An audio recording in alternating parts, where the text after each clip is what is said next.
Ayaklarım acıyor. Hadi işleyin. Doğru kalın sağlıcakla. Çok sağ olun.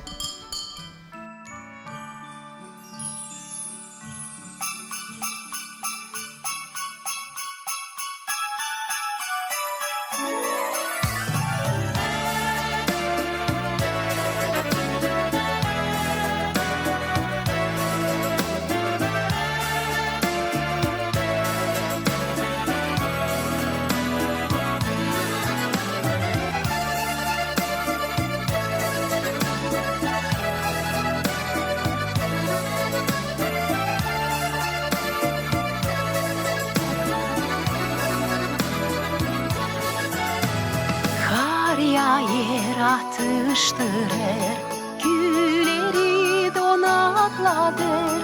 Yeni yıl bize gelir, çancazlar öter. İnsanlar mutlu olsun, canlarımız duygu dolsun. Dünyada rahatlık etsin, fenalık bitsin. Bir canlar yetsin dolu, sağlığını korur. Yeni yıla mutlu et sizi, kısmetli olsun herkesi.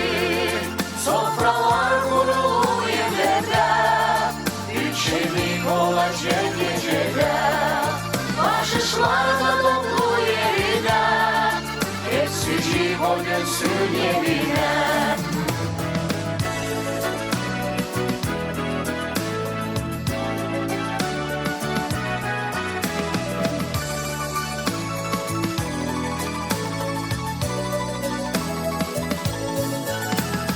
Tuz ekmek soframıza, bereket toprağımıza. Bitmesin hiç paralar, yeşilsin dağlar.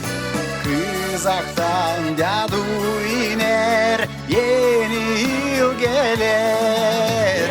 Yılan kutlar sizi, kısmetli olsun herkesi. Sofralar kurulu evlerde, yükşenlik olacak gecede.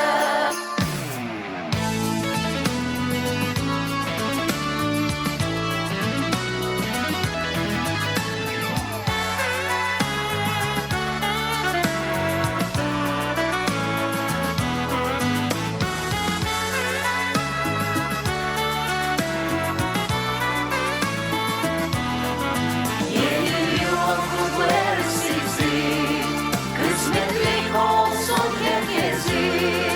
Sofralar kurulu evlerde, yükşenlik olacak gecede.